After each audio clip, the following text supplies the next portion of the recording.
পর্দা করা ফরজ। আমি বোনদেরকে বলি, বোনেরা আপনারা অনেক দামি, দামি জিনিস কেউ খোলা রাখে না, রাখে? আমার যদি 50,000 টাকার একটা বান্ডিল থাকে, আমি কি এদিকে অর্ধেক এদিকে অর্ধেক বাইর করে রাখবো?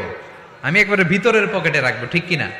আমার যদি হীরার জহরতের কিছু জুয়েলারি বা অর্নামেন্টস থাকে, আমি কি এটা হাতে নিয়ে ঘুরবো?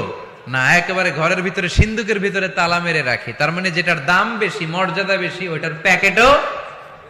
নারীদের মর্যাদা বেশি না কম?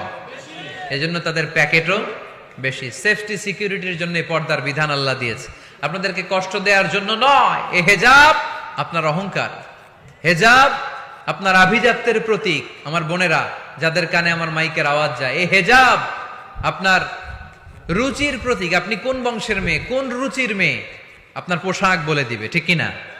বোরকা পরা একটা মেয়ে যখন রাস্তা দিয়ে হেঁটে যায়, কত ভদ্র লাগে, কত মায়া লাগে, শ্রদ্ধায় আর সম্মান